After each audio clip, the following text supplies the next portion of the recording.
tayo ng spark plug kasi nangangatog siya pagka nag-aircon, no? So iniisip natin na ito yung may problema. So chinik ko yan, good yan.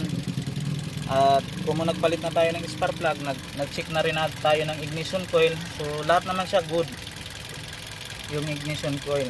At ngayon naglinis na tayo ng throttle body. So kahit paano medyo gumanda yung andar, pero nandoon pa rin siya sa pag binubuksan yung kanyang aircon na medyo nangangatog. So bali ito, i-check natin yung kanyang injector mga kabrom-brom. So ang injector niya, so meron siyang 4 na injector para sa dito sa ating makina na 2NZ-FE engine. So pag nangatog at tinugot ko, ibig sabihin ay good. Pag hindi siya nangatog, ibig sabihin yun ang palitin mga kabrom-brom. So check na natin ngayon.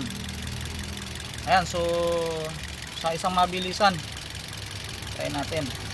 So yun, nangatog. Injector number 1. So good siya.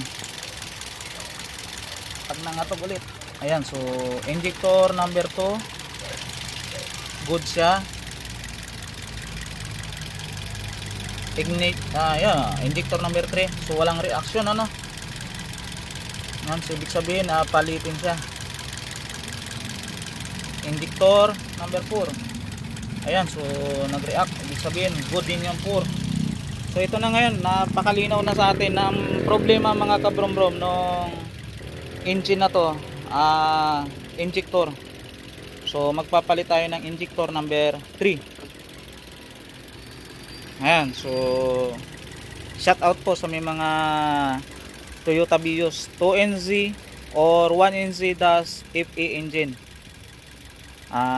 Please subscribe, like and share. Ayan, so thank you po at God bless po sa inyong lahat. So salamat.